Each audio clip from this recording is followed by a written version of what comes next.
जय हिंद। स्वागत है आपका हमारे इसी पाठशाला सेंटर यूट्यूब चैनल में। आज हम करने वाले हैं छत्तीसगढ़ सामान्य अध्ययन के अंतर्गत छत्तीसगढ़ की मिट्टियाँ। ठीक है, छत्तीसगढ़ की मिट्टियों से बहुत सारे प्रश्न पूछे जाते हैं, चाहे वो आपके किसी भी एग्जाम में हो। और ये वीडियो सेशन जो चल रहा है आपके छत्तीसगढ़ के किसी भी एग्जाम में काम आने वाला है, चाहे वो टेट हो, पीएटी हो। यदि छत्तीसगढ़ का प्रश्न आपसे पूछा जा रहा है किसी एग्जाम में, तब के लिए वीडियो आपके लिए जरूर हेल्पफुल होगा। ये किसी भी एग्जाम को टारगेट करके नहीं बनाया जा रहा है क्योंकि किसी पर्टिकुलर एग्जाम के लिए, क्योंकि ये सामान्य टॉपिक है और छत्तीसगढ़ के सभी एग्जामों में पूछे जाते हैं यहाँ से प्रश्न। इसीलिए जो छत्तीसगढ़ सामान्य अध्ययन जो चल रहा है, ये एक सीरीज है जिसमें भूगोल के साथ इतिहास है, इतिहास के साथ जितने भी छत्तीसगढ़ से रिलेटेड चीजें हैं वो सब हम इसमें पढ़ लेंगे। ठीक है, तो चलिए आज का स्टार्ट करते हैं। आज का सेशन। आज के सेशन में हम पढ़ेंगे कि काली मिट्टी के बारे में, या फिर काली मिट्टी के स्टार्ट कर रहे हैं, पूरे मिट्टी के बारे में कंप्लीट करने की कोशिश करेंगे कि एक ही वीडियो में कंप्लीट हो जाए। अगर नहीं होगा तो एक और वीडियो बना लेंगे, लेकिन फास्ट नहीं चलेंगे, एकदम समझाते हुए चलेंगे। काली मिट्टी, ठीक है। सबसे पहले मिट्टी के बारे में जानिए। वैसे आपको पता होगा जिस ऊपर हम रहते हैं, जैसे ये पृथ्वी है ना, इस पृथ्वी के ऊपर यदि हम रह रहे हैं, जिसमें हम अनाज उगाते हैं, खेती करते हैं, घर बनाते हैं, जहाँ रहते हैं, खेलते हैं, खाते हैं, है ना, ये सभी ऊपरी परत को हम मिट्टी के नाम से जानते हैं। ठीक है, ये सभी परत को हम मिट्टी के नाम से जानते हैं। तो इस मिट्टी वाले सेशन में ये पढ़ेंगे कि देखिए सभी जगह का मिट्टी एक बराबर नहीं है, और मिट्टी के अनुसार ही वहाँ के उद्योग धंधे या फिर जो हमारे जो खेती किसानी है, कृषि है, वो आधारित होता है। दूसरी बात, जो मिट्टी का जो निर्माण है, ठीक है, उसमें बहुत बड़ा हाथ होता है कि उस वहाँ पे कौन सी प्रकार की चट्टानें पाई जाती थी, या फिर कौन सी मिट्टी कौन सी चट्टान से बनी हुई है ना। यदि मिट्टी समान होता तो सभी पूरे भारत में सभी जगह एक ही प्रकार के फसल होते, है ना। सभी जगह धान होते, सभी जगह गेहूं, मक्का, उसके बाद जो सेब है, संतरा है, या फिर जो भी फल है वो सभी जगह होते हैं। लेकिन मिट्टी अलग अलग होती है, अलग अलग मिट्टी की अलग अलग पोषक तत्व है, अलग अलग उसकी उपजाऊ क्षमता है। इसी वजह से मिट्टी के हिसाब से, मिट्टी के मिलने के हिसाब से वहाँ की खेती निर्धारित करती है। ठीक है, तो काली मिट्टी के बारे में हम सबसे पहले समझेंगे। ठीक है, काली मिट्टी का सबसे पहले हम नाम समझ लेते हैं कि काली मिट्टी को हम छत्तीसगढ़ी भाषा में क्या कहते हैं। तो उसको छत्तीसगढ़ में कहा जाता है कन्हार मिट्टी। ठीक है, कन्हार। और देखिए आपको यदि पूछा जाएगा कि छत्तीसगढ़ में काली मिट्टी का नाम क्या है, तो आपको लिखना है कन्हार मिट्टी। ठीक है, कन्हार मिट्टी। और इसको हम रेगुर मिट्टी के नाम से भी जानते हैं। कौन से नाम से जानते हैं? रेगुर मिट्टी के नाम से भी जानते हैं। साथ में इसको हम कपासी मिट्टी के नाम से भी जानते हैं। कपासी, देखिए इतने सारे नाम है इसके। ठीक है, उसके बाद और नाम है आपके लावा मिट्टी। ठीक है, तो काली मिट्टी का नाम क्या होगा? कन्हार, रेगुर, ऐसे रेगुर है ना, रे की मात्रा है ये, रेगुर, कपासी, लावा, है ना। और इसी को हम करेल के नाम से भी जानते हैं, करेल मिट्टी। तो इतने सारे नाम है इसके। और यदि वैज्ञानिक नाम की बात करें तो इस मिट्टी को वर्टिसॉल के नाम से जाना जाता है। ठीक है, वर्टिसॉल के नाम से भी इस मिट्टी को जाना जाता है। तो काली मिट्टी के कितने नाम हो गए? छत्तीसगढ़ में इसका नाम है कन्हार, अन्य नाम है रेगू, कपासी, लावा, करेल, लावा मिट्टी ना। अब बताएंगे इसका लावा मिट्टी नाम क्यों पड़ा, कपासी मिट्टी नाम क्यों पड़ा। ठीक है, करेल, वर्टिसॉल। तो वर्टिसॉल यहाँ से एक बार प्रश्न आया था, आपको नाम दे दिया गया था और पूछा गया था कि क्या चीज है या फिर कौन सी मिट्टी का से संबंधित है ये सब चीजें। ठीक है, तो यहाँ से आपको प्रश्न पूछने को दिखा जाता है कि यहाँ से आपको जरूर प्रश्न पूछा जाएगा। ठीक है, तो मैप में देखिए इसका हमको विस्तार देखना है। यदि हम इसको छत्तीसगढ़ में विस्तार देखते हैं तो विस्तार देखिए छत्तीसगढ़ में इसका। ठीक है, छत्तीसगढ़ में विस्तार देखिए इसका। छत्तीसगढ़ में विस्तार आपको कहाँ कहाँ देखने को मिलेगा? ये देखिए, काली मिट्टी यहाँ पे मिलेगी, यहाँ पे मिलेगी, और ये यहाँ पे मिलेगी। मेनली हमारा जो काली मिट्टी है वो उष्णकटिबंधीय मिट्टी है ना। भले अभी छत्तीसगढ़ के दृष्टिकोण से आपको ऐसा न लगे, लेकिन ये जो मिट्टी है उष्णकटिबंधीय प्रकार की मिट्टी है। ठीक है, अगर विस्तार की बात करें तो ये आपके मैदानी और घाटी क्षेत्र में होता है। देखिए ये मैदानी क्षेत्र है ना, ये पूरा मैदान क्षेत्र है, आपके इतने मैदान क्षेत्र है। ठीक है, कहाँ का मैदान है? महानदी का मैदान है। तो महानदी का मैदान महानदी के मैदानी क्षेत्र में मिलता है। विशेषकर आपके ये कहाँ मिलेगा? काली मिट्टी आपके जो कबीर धाम वाले एरिया है ना, जहाँ पे मैकल श्रेणी की जो नीचे का हिस्सा है यहाँ आपको काली मिट्टी अधिक देखने को मिलेगी, ठीक है, और कुछ कम आपको पूर्वी बुंदेलखंड के पठार में भी मिलेगा। तो विस्तार से प्रश्न आपको बहुत कम देखने को मिलेगा, सब बस इतना याद रख लीजिएगा, मैदान महानदी का मैदान और घाटी क्षेत्र, ठीक है। नहीं तो अगर मैं ऐसा गिनवाने जाऊं तो थोड़ा थोड़ा मिट्टी सभी जगह मिलता है, सभी राज्य में आपको सभी जिले में आपको काला मिट्टी कहीं ना कहीं थोड़ा बहुत मिल ही जाएगा, ठीक है, थोड़ा बहुत कभी कहीं ना कहीं आपको मिल ही जाएगा। तो यह मिट्टी जैसे आपको पढ़ने को मिलेगा कि दंडकारण्य क्षेत्र में मिलता है, पूर्वी बुंदेलखंड के पठार में भी मिलता है, महानदी के मैदानों में भी मिलता है, लेकिन वो चीज हमको ना देख के जो अधिकतर जहां मिलती प्रश्न वहां से पूछा जाएगा, अधिकतर मिलती है आपके मैकाल श्रेणी में, फिर ये महानदी मैदान की घाटी में, आपको महानदी मैदान में ये मिट्टी आपको देखने को मिलेगी, ठीक है। निर्माण के बारे में बात करते हैं कि इस मिट्टी का जो निर्माण है वो कैसे हुआ है, ठीक है। इस मिट्टी का जो निर्माण है बेसाल्ट युक्त लावा चट्टानों से हुई है, ठीक है। कौन सी युक्त? बेसाल्ट युक्त लावा चट्टान, ठीक है। बेसाल्ट युक्त लावा चट्टानों से इस मिट्टी की निर्माण हुई है, इसी वजह से इसको लावा मिट्टी के नाम से भी जाना जाता है। हमने यहाँ पढ़ा था ना, नाम लावा पढ़ा था, तो इसका बेसाल्ट युक्त लावा चट्टान वास्तव में कुछ नहीं है, जब भूगर्भ से जो लावा निकलती है ना, जो भूगर्भ से लावा निकलती है वही लावा ऊपर बिखर जाती है, जैसे ये मान के चलते हैं, जैसे यहाँ से कोई लावा निकल रही है, नीचे मैग्मा भरा है, यहाँ से लावा निकलकर कुछ इस प्रकार से भूपर पट्टी मतलब पृथ्वी पर फैल जाती है, और यही जो चट्टाने हैं बाद में घिस कर टूट कर, है ना, पूरे ऐसे पर्त के रूप में बिछ जाती है, यही से इसका निर्माण होता है, ठीक है। मिट्टी बनने का एक अच्छा तरीका आप आंखों देखा देखेंगे, ज्यादा होगा तो कुछ नहीं, यदि कहीं भी आपने देखा होगा कि एक जीरा गिट्टी आती है ना, जीरा गिट्टी आती है, यदि वो कहीं बिछा हुआ है, किसी कहीं पे बिछाते हैं घर में या फिर किसी घर के बरामदे में हो गया, या फिर जहां आवश्यकता है रोड में बिछाते हैं,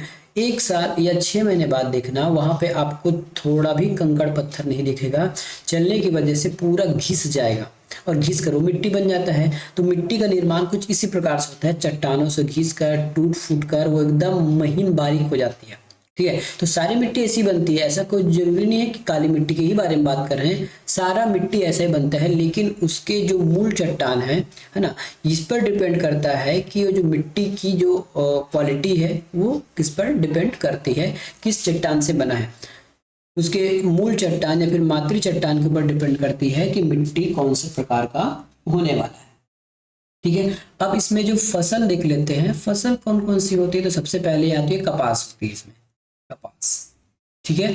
कपास के बाद हो जाती है इसमें गन्ना, ठीक है। कपास के बाद इसमें गन्ना दिया जाता है, चना, गेहूं, वैसे तो होने को बहुत चीज हो जाएगा, लेकिन कपास इसके लिए मेन है। यदि आपको पूछा जाए काली मिट्टी सबसे ज्यादा उपयोग किसके लिए है, तो कपास के लिए, बाकी गन्ना भी होता है यहाँ पे, ठीक है, बान गन्ना भी होता है। अब इसका रंग देख लीजिए, रंग से भी आपको प्रश्न देखने को मिल सकता है, तो इसका काली मिट्टी के नाम से ही पता है, तो इसका रंग होता है काला। अब काला होने के कारण यदि इसका केमिकल नेम पूछेंगे तो ये आपका केमिकल नेम होता है Fe2O3, Fe2O3 इसको कहते हैं फेरिक टाइटेनियम के कारण, ठीक है। फेरिक टाइटेनियम के कारण इसका जो रंग है वो काला होता है, ठीक है। बारीक कणों वाला होती है, क्या होती है, बारीक कण होती है, ठीक है। बारीक कण और गहरी भूरी रंग की, भूरी बोली या फिर लगभग काला ही होता है। हम देखे हैं इसी काली मिट्टी से हम अपना बाल भी साफ करते थे जब बचपन में, जब गांव में रहते थे, ठीक है। तो ये काला मिट्टी जो है जैसे बारीक कण होती है और भूरी होती है। सबसे ज्यादा महत्वपूर्ण बात यह है कि इसमें जल धारण क्षमता अधिक होती है, जल धारण, ठीक है। जल धारण जो क्षमता है वो सबसे ज्यादा है इसमें, ठीक है। जल धारण जो क्षमता है वो सबसे ज्यादा है, लगभग 50 से 55% जल धारण क्षमता है। और वही यदि इसकी जल सूख जाती है, मतलब ये बहुत सूख जाता है, जल इससे निकल जाता है, तो ये कटने फटने या दरारें पड़ जाती है, दरार, ठीक है, दरारें पड़ जाती है इसमें, इस मिट्टी में। यदि पानी से एकदम अगर सूख जाएगा तो बाद में इस मिट्टी में दरार भी पड़ जाती है, क्या पड़ जाती है, इस मिट्टी में दरार भी आपको देखने को मिल जाती है, ठीक है। खनिज की बात करते हैं कि इस मिट्टी में खनिज क्या क्या होगा, खनिज क्या क्या होगा इस मिट्टी में, जो खनिज या फिर पोषक तत्व कहा जा सकता है। तो चूना, पोटेशियम, एल्युमिनियम, चूना, पोटेशियम, है ना, एल्युमिनियम, इस प्रकार के आपको इसमें देखने को मिलेंगे। ठीक है, या लोहा भी आपको देखने को मिलता है क्योंकि लोहे से तो बना है। ठीक है, तो इस मिट्टी में आपको चूना, पोटेशियम ये सब देखने को मिलेंगे। ठीक है, यदि और उसके बाद यदि आपको पूछा जाता है कि मिट्टी क्षारीय है कि लवणीय है, तो ये मिट्टी आपकी क्षारीय प्रकृति की होती है। ठीक है, कैसी होती है? ये क्षारीय प्रकृति की होती है और सबसे उपजाऊ मिट्टी है। क्या मिट्टी है? उपजाऊ मिट्टी है ये। ठीक है, मिट्टी से आपको बहुत सारे प्रश्न पूछे जाएंगे। ठीक है, सबसे ज्यादा प्रश्न पूछा जाएगा कि ऐसी कौन सी मिट्टी है जिसकी जल धारण क्षमता अधिक है, साथ में पूरे जल सूख जाने पर दरारें पड़ जाती है, तो ये हो गया काली मिट्टी। काली मिट्टी से और प्रश्न पर सब पूछेगा। काली मिट्टी जो है इसका छत्तीसगढ़ी नाम क्या है? तो इसको हम कन्हार के नाम से जानते हैं। अन्य नाम है रेगुर, कपासी, लावा या फिर करेल मिट्टी। तो इस प्रकार से प्रश्न आपको कभी ना कभी एग्जाम में देखने को मिलेगा। तो जितना एग्जाम में बन सकता था वो सभी हमने यहाँ पे कवर कर लिया है, क्योंकि ये बेसिक वीडियो है और बेसिक वीडियो के साथ हमने आपको वादा किया था कि एमसीक्यू भी लाएंगे, लेकिन एमसीक्यू अभी रोका गया है। क्यों? जब एग्जाम टाइम होगा ना उस समय एमसीक्यू आपको पढ़ा दिया जाएगा ताकि आपका रिवीजन हो जाए। फिलहाल आप ये पढ़ लीजिए थ्योरी, बाद में जिसका एमसीक्यू है वो एग्जाम टाइम में लाएंगे ताकि आपको भी फायदा हो जाएगा, आपका रिविजन हो जाएगा, इसलिए इसको एमसीक्यू को रोक के रखा गया है। अगली मिट्टी के बारे में चर्चा करेंगे। तो अगली मिट्टी का नाम है लाल पीली मिट्टी। क्या है? लाल पीली मिट्टी। छत्तीसगढ़ में इसका भी कुछ अन्य नाम है। जैसे ये लाल पीली मिट्टी तो पूरा ओवरऑल छत्तीसगढ़ हो गया या फिर पूरा भारत हो गया, इसको हम लाल मिट्टी के, लाल पीली मिट्टी के नाम जानते हैं। लेकिन यदि इसका छत्तीसगढ़ी नाम को कहा जाए तो इसका छत्तीसगढ़ी नाम है मटासी। मटासी। ठीक है, लाल पीली मिट्टी का छत्तीसगढ़ी नाम क्या है? मटासी नाम है। ठीक है, अब इसका विस्तार आप मैप में देख लीजिए। मैं जैसे लिखे लाल पीली मिट्टी, ये देखिए लाल पीली मिट्टी का जो विस्तार है वो लगभग सबसे ज्यादा है छत्तीसगढ़ में। ठीक है, सबसे ज्यादा है छत्तीसगढ़ में, लगभग यहाँ तक। ऊपर से यदि हम चलते हैं तो पूरा ऊपर, और इस इतने हिस्से को छोड़ दिया जाए तो पूरे हिस्से में केवल और केवल लाल पीली मिट्टी ही देखने को मिलती है। ठीक है, यहाँ भी लाल पीली मिट्टी, यहाँ भी है ना, नीचे में बहुत कम है लाल पीली मिट्टी। अब इतना देख लीजिए, ये इतने एरिया में पूरा लाल पीली मिट्टी बैठा हुआ है, ये इसको इस कोने को छोड़कर। ठीक है, इन सभी में लाल पीली मिट्टी है। अब इस लाल पीली मिट्टी का आपको विस्तार पूछा जाएगा तो विस्तार में आपको क्या लिखना है? ये देखिए विस्तार। ठीक है, लाल पीली मिट्टी का विस्तार है आपके छत्तीसगढ़ के मध्य और उत्तरी भाग में। कहाँ पे? उत्तरी और मध्य भाग में। ठीक है, उत्तरी और मध्य भाग में है छत्तीसगढ़ का। छत्तीसगढ़ के उत्तरी और मध्य भाग में मटासी मिट्टी पाई जाती है और ये सबसे ज्यादा मिट्टी है छत्तीसगढ़ में। ठीक है, छत्तीसगढ़ के पूरे भूभाग में यदि पूरे मिट्टियों का एक औसत निकाला जाए, रेशियो निकाला जाए, प्रतिशत निकाला जाए, तो सभी मिट्टियों में 50 से 55% जो मिट्टी है वो मटासी मिट्टी है या फिर लाल पीली मिट्टी है। ठीक है, लाल पीली मिट्टी है। क्वेश्चन यहाँ से आएगा मटासी। सबसे पहला लाल पीली मिट्टी का स्थानीय नाम मटासी। सबसे ज्यादा पाए जाने वाला है, प्रतिशत कुछ दिया जाए तो 50 से 55% है। विस्तार है आपके उत्तरी और मध्य छत्तीसगढ़ में। ठीक है, इसका जो निर्माण से प्रश्न पूछा जाएगा तो निर्माण वाला प्रश्न देख लीजिए। निर्माण से कभी प्रश्न पूछा जाएगा तो ये ग्रेनाइट सिस्ट से हुआ है, ग्रेनाइट सिस्ट से। ठीक है, ग्रेनाइट सिस्ट एक प्रकार का चट्टान है। उन्हीं चट्टानों के अपरदन से ये क्या हुआ है, ये उन्हीं चट्टानों के अपरदन से क्या हुआ है, इसका निर्माण हुआ है। अब ग्रेनाइट जो है तो ग्रेनाइट कहाँ से मिला है? ग्रेनाइट हमारा आर्कियन चट्टानों से मिला है। ठीक है, ग्रेनाइट जो है आर्कियन चट्टानों से मिला है। अब आपको याद होगा कि आर्कियन चट्टान जो है सबसे पुराना चट्टान है जो मैग्मा या फिर जो लावा से बने हुए थे, है ना। तो उस समय उसमें कोई जीवाश्म नहीं था। जब ये चट्टान बने थे तो उस समय कोई जीवाश्म नहीं था, इसलिए लाल पीली मिट्टी में जीवाश्म मिलने की संभावना न के बराबर या नहीं मिलती है। ठीक है, क्या नहीं मिलती है? इसमें जीवाश्म आपको देखने को नहीं मिलते। जीवाश्म कहने का मतलब है उस मिट्टी में जो पोषक तत्व है ना, जीवाश्म जो सड़े गले पदार्थ हैं उस प्रकार की उसमें कुछ भी चीजें देखने को नहीं मिलती है। इसलिए जो किसानों द्वारा उसमें ऊपर से खाद डाला जाता है, जीवाश्म खाद डाला जाता है ठीक है, जिसमें साथ में यूरिया पोटेशियम तो डालते ही है, साथ साथ में कुछ चीज़ों को सड़ा कर, जैसे पेड़ पौधे की डालियाँ हो गई, सूखा हो गया, कचरा हो गया, इन सभी को गला कर, है ना, उसमें वापस उसमें छिड़का जाता है। ठीक है, तो उसमें जीवाश्म की कमी होने की वजह से उसमें हमको उर्वरक की आवश्यकताएं पड़ती है। ठीक है, उर्वरक की आवश्यकताएं पड़ती है। इसमें रंग की बात करें तो ये रंग आपका लाल कलर का होगा। ठीक है, लाल पीला, ठीक है, लाल और पीला कलर का, लाल और पीला कलर का। सबसे पहले हम इस लाल को जान लें, अधिकतर लाल कलर का होगा। अब लाल कलर के होता है इसमें, तो लाल कलर है आपके फेरस ऑक्साइड के कारण। ठीक है, FeO3 ferrous oxide, ferrous oxide की वजह से इसमें लाल रंग आपको देखने को मिलता है। ठीक है, फेरस ऑक्साइड की वजह से। और जो पीला रंग है, लाल पीला मिट्टी है ये, इसमें होता है आपके फेरिक ऑक्साइड। ठीक है, क्या होता है इसमें, फेरिक ऑक्साइड FeO4, ये होता है आपका फेरस ऑक्साइड और ये होता है आपका फेरिस ऑक्साइड, फेरिस ऑक्साइड। ठीक है, ये इसका रंग होता है फेरिस ऑक्साइड की वजह से। प्रश्न आपको कभी भी पूछा जा सकता है इसके रंगों से, क्योंकि क्वेश्चन रिपीट नहीं। देखिए अभी तक लाल पीली मिट्टी से आपके स्थानीय नाम पूछा गया है, कितने प्रतिशत पाया जाता है ना, जीवाश्म होता है कि नहीं, इन्हीं से प्रश्न पूछा गया है। लेकिन इसके कलर से संबंधित प्रश्न तो नहीं पूछा गया है कि इसके कलर में कौन कौन से तत्व है या फिर किसके कारण इसकी कलर होता है। तो ये प्रश्न आपको नहीं पूछा गया, तो मे भी एक लाल कलर वाला प्रश्न आपको पूछ दिया जाए। अब जल धारण क्षमता देखिए, इसकी जो क्षमता है कि जल धारण मतलब ये यदि आप मिट्टी को यदि आप भिगाते हो या फिर इसमें पानी डाला जाता है तो कितना प्रतिशत ये जल धारण क्षमता रहती है। देखिए जो बारीक रहता है, मुलायम रहता है, कंकड़ पत्थर कम होता है, वही उसमें नहीं होगा, वही आपके ज्यादा जल धारण क्षमता होगी। यदि पत्थर, देखिए कुछ पत्थर रखिए और थोड़ा मिट्टी रखिए, अब उसकी जल धारण क्षमता कम हो जाएगी, क्योंकि पत्थर जो है वो अवशोषित नहीं करता या फिर किसी भी पानी को अवशोषित नहीं करता, इसी वजह से, है ना। इसमें भी एकदम बारीक नहीं होता है, उसमें कुछ कंकड़ पत्थर मिश्रण पाया जाता है, इसलिए इसकी जो जल धारण क्षमता है ये मध्यम है। ठीक है, जल धारण क्षमता इसमें मध्यम होती है। विशेष फसलों की बात किया जाए तो फसलें मेनली आपके धान के लिए जानी जाती है, लेकिन धान के साथ साथ बहुत सारी चीजें यहाँ पे होती है। ठीक है, तो इसमें लिख लीजिए धान, अलसी।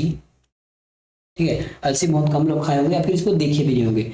तिल और ज्वार, मेनली आप इतना लिख लीजिए धान और अलसी, क्योंकि तिल और ज्वार हमारे मोटे अनाज में होते हैं। ठीक है, तिल और ज्वार है मोटे अनाज में होते हैं। अब यदि इसकी विशेषता मिल पाई जाती है तो क्या इसमें चूना पाया जाएगा क्या? अब आपको देख के बताना है कि इसमें चूना पाया जाएगा क्या, क्योंकि पूरे महानदी बेसिन में चूने का पठार या फिर चूने की जो खदानें मिलती है, तो इसमें निश्चित रूप से इस प्रकार की मिट्टी में चूने की प्रधानता होगी या फिर इसमें चूना पाया जाता है। ठीक है, चूना पाया जाता है, इसलिए ये अम्लीय होती है। इसका जो pH है वो 8.9, सॉरी अम्लीय बोलता हूँ, क्षारीय हो जाएगा, सॉरी अम्लीय बोलता हूँ, ये अम्लीय 6.8 है। 6.8 होने से ये हो जाएगा आपका अम्लीय हो जाएगा। ठीक है, 6.8 होने से ये अम्लीय हो जाएगा, 6 पॉइंट होने की वजह से ये अम्लीय हो जाएगा। तो लाल पीली मिट्टी से आपको इतना प्रश्न पूछने की संभावनाएं बनती है। अगला देखते हैं लाल बलुई मिट्टी। ठीक है, क्या है? लाल बलुई मिट्टी, इसका स्थानीय नाम है रेतीली मिट्टी, रेतीली मिट्टी।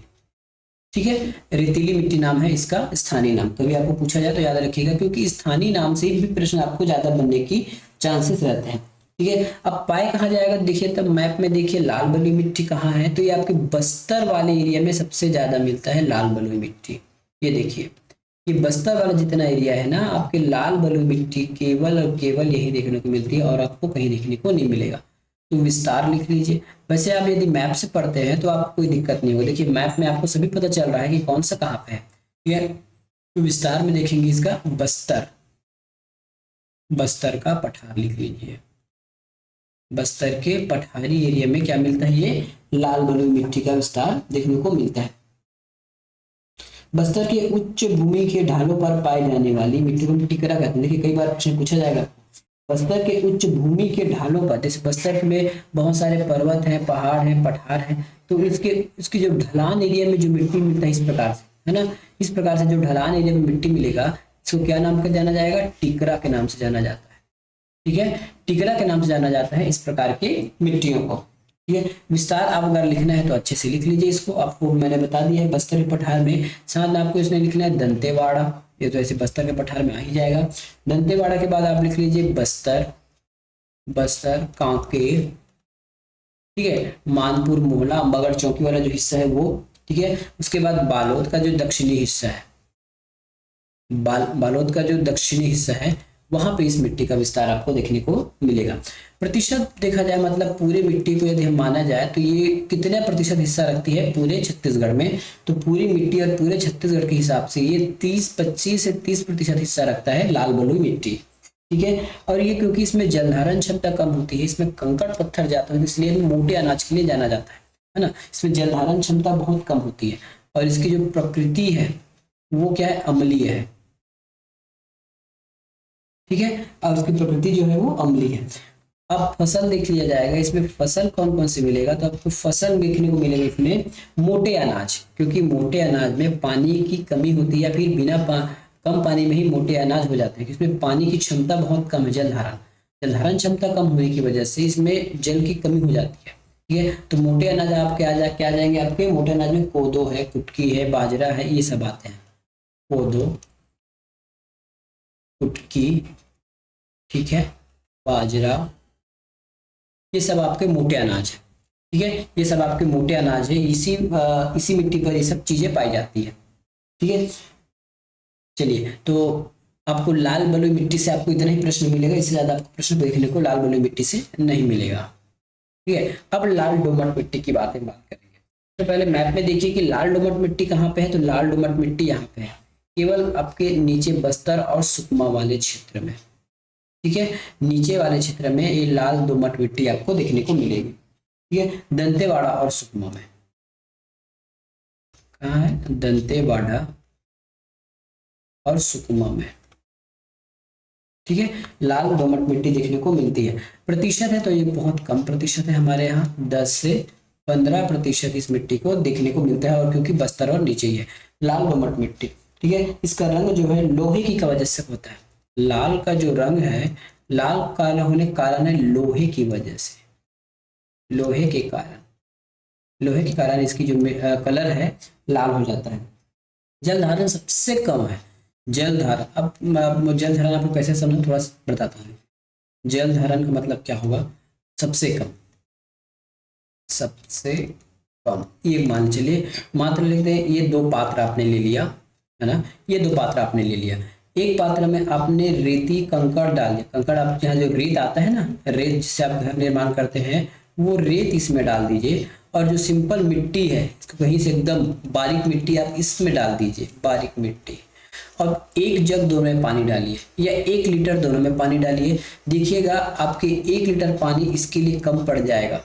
ठीक है, यदि आप इसमें 1 लीटर पानी डालते हैं तो इसमें 1 लीटर पानी इसके लिए कम पड़ जाएगा, क्योंकि ये आराम से सोख लेते हैं। देखिए, जल धारण करना मतलब सोखना, इनडायरेक्ट ये कहा जाए तो जल धारण का मतलब होता है सोखना।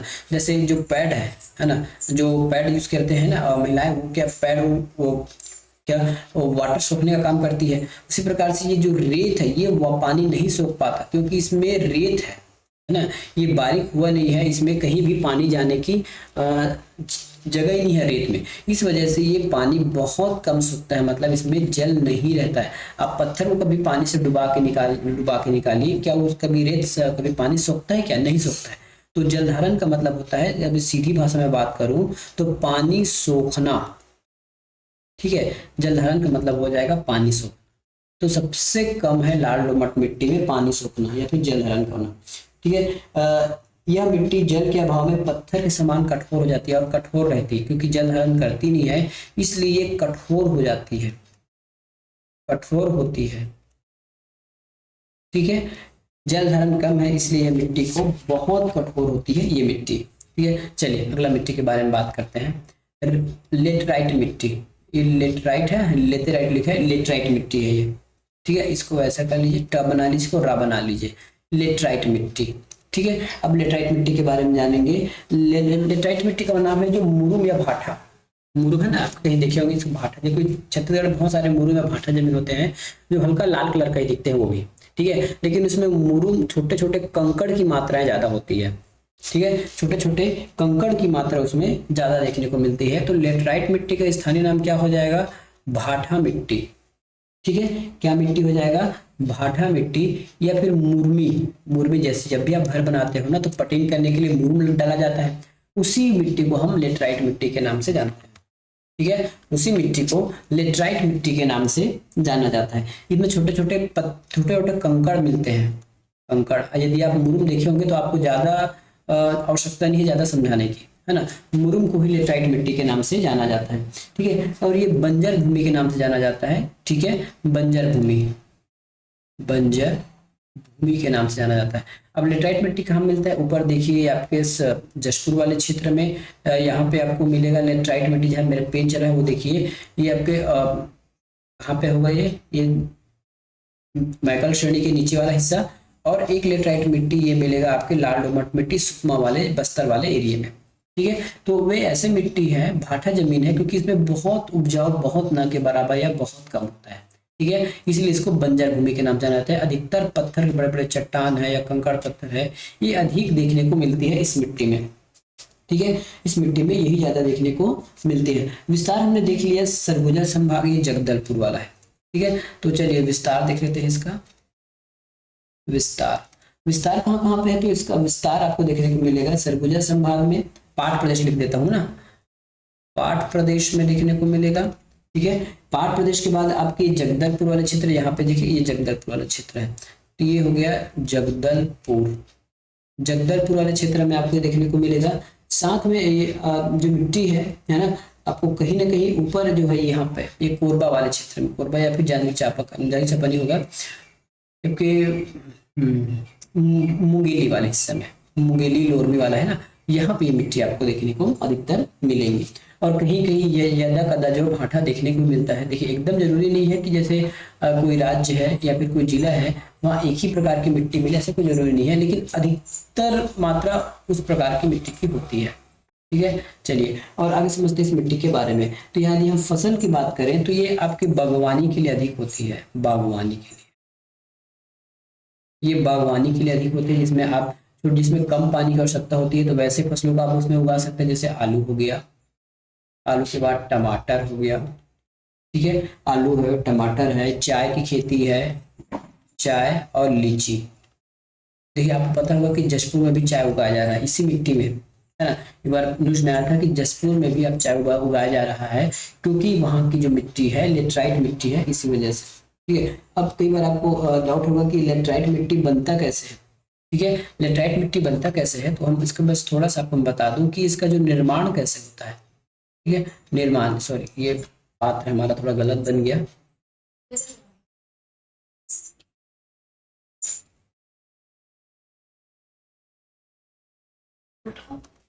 ठीक है, इसके एक पात्र बना लेता हूं मैं, ये सीधा इस प्रकार से ये मैंने पात्र बना लिया। ठीक है, अब सबसे पहले आपको क्या करना है, थोड़ा रेत भर, थोड़ा कंकड़ पत्थर वाला हिस्सा डालना, ये कंकड़ पत्थर मोटे मोटे हिस्से डालना इसमें, कंकड़ पत्थर ही बड़े बड़े। ठीक है, आपने क्या किया, इसमें कंकड़ पत्थर ऐसे गोल गोल इसमें डाल दिया। कंकड़ पत्थर के बाद आप एक बारीक मिट्टी इसमें डाल दीजिए, एक पात्र लेना है ना। अब इसमें बारीक मिट्टी, जो कंकड़ पत्थर की साइज से जो छोटे हो, बारीक मिट्टी है ना, ये बारीक मिट्टी आप डाल दीजिए। बारीक मिट्टी आपने डाल दिया। अब इसके बाद क्या करना है, इसमें आपको धीरे धीरे पानी डालते रहना है। क्या करना है, धीरे धीरे आपको इसमें पानी डालते रहना है, धीरे धीरे से पानी डालते रहना है। जैसे पानी इसमें डालते जाएगा तो ऊपर रेत है, रेत ऊपर ही रह जाएगा। ये जो मिट्टी है ना, ये नीचे नीचे आकर गाद बन के जम जाएगी नीचे। ठीक है, ये नीचे जो है गाद बन के जम जाएगी, क्योंकि ये पत्थर जो है तो रेत वाला रेत है, तो ये रेत जो है ये ऊपर ही रहेगा, पानी इसमें जब सूखेगा नहीं, तो नीचे जो ऊपर की जो मिट्टी थी, पतली मिट्टी बारीक मिट्टी, वो नीचे आकर जम जाएगा और ऊपर जो है हल्की मिट्टी की परत जम जाएगी, हल्का रेत रहेगा और हल्की मिट्टी रहेगी। इसी हल्की मिट्टी को हम लेटराइट मिट्टी कहते हैं। मतलब अभी एक बार प्रश्न आया था कि लेटराइजेशन का मतलब क्या होता है, इसी को कहा जाता है लेटराइजेशन। ठीक है, बारीक बारीक जो कंकड़ पत्थर है उसको पार करके जो मुलायम मिट्टी है वो नीचे चली जाती है और ऊपर कंकड़ पत्थर रुक जाता है। आप कभी गमले में से करके देख लीजिएगा, आपको समझ में आ जाएगा। तो इस प्रक्रिया को लेटराइजेशन कहा जाता है और इसी प्रक्रिया के चलते हुए इस मिट्टी का निर्माण हुआ है। ठीक है, इस मिट्टी का निर्माण हुआ है। इसी वजह से इसको हम लेटराइट मिट्टी के नाम से जानते हैं। ठीक है, इसी वजह से इसको लेटराइट मिट्टी के नाम से जाना जाता है। तो उसका आपने रूप समझ लिए लेटराइट। यदि हिंदी में इसका नाम कहा जाए तो इसका हिंदी में नाम होता है निक्षालन। क्या चीज? निक्षालन मिट्टी, इंग्लिश में लेटराइजेशन, या फिर इसको हम निक्षालन या फिर लीचिंग प्रोसेस के नाम से जाते हैं। जब किसी स्थल पे बारिश की बूंदों की वजह से जो छोटी छोटी जो गाद मिट्टी है या फिर बारीक मिट्टी है ना, वो जमीन के नीचे चली जाती है और ऊपर में केवल कंकड़ पत्थर प्रकार की मिट्टियां रुक जाती हैं या फिर कंकड़ पत्थर रुक जाते हैं, वहीं पे लेटराइट मिट्टी का निर्माण होता है। ठीक है, वहीं पे लेटराइट मिट्टी का निर्माण होता है। तो ये हो गया लेटराइट मिट्टी से संबंधित आपकी जानकारी। अब इसमें जीवाश्म है ना, इसमें जीवाश्म थोड़ा बहुत आपको देखने को मिलती है। ठीक है, थोड़ा बहुत देखने को मिलती है, लेकिन ज्यादा इसमें जीवाश्म भी नहीं रहता। ठीक है, इसका जो प्रकृति पूछा जाएगा तो ये अम्लीय है। ठीक है, ये भी मिट्टी हमारी अम्लीय प्रकार की मिट्टी होती है। ठीक है, और सबसे ज्यादा कठोर होने की वजह से, ठीक है, कठोर होने के कारण क्या होता है, इसमें हम भवन के लिए उपयोग करते हैं, भवन बनाने का। पता है, जब भी मुरुम का उपयोग होगा तो दो ईंटों को चिपकाने के लिए या फिर भवन बनाने के लिए, साथ में किसी बेस करने के लिए, आपको घर में बना हुआ तो जब भी आप भवन बनाते हैं तो उसमें बेस करने के लिए आप इस मिट्टी का उपयोग करते हैं, क्योंकि ये कठोर हो जाता है। जैसे पानी होगा तो ये कठोर हो जाता है। ठीक है, बाकी मिट्टी की अपेक्षा इसको पाटने के लिए, जैसे कहीं गड्ढा हो गया उसको पटील करने के लिए और कुछ काम करने के लिए हम इसी मिट्टी का उपयोग करते हैं। ठीक है, इसका पीएच मान यदि कभी पूछ लिया जाए, अम्लीय तो है लेकिन पीएच मान 5.2 है, ज्यादा अम्लीय है। ठीक है, 5.2 है इसका पीएच मान। ठीक है, इसमें एल्युमिनियम और लोहे की अधिकता पाई जाती है। क्या पाई जाती है इसमें? लोहा और एल्युमिनियम पाया जाता है। कभी कभी आप देखिए जो छोटे छोटे कंकड़ रहेंगे ना, उसको आप चुंबक से चिपका के देखना, वो जो कंकड़ पत्थर चिपक जाते हैं। क्यों? क्योंकि इसमें लोहे की मात्राएं होती है। कभी बड़ा सा चुंबक लेना और रेत में फैलाना, जैसे कुछ कुछ जो कंकड़ पत्थर इस पे चिपक जाते हैं। क्यों? क्योंकि इसमें लोहे की मात्राएं होती है, इस वजह से।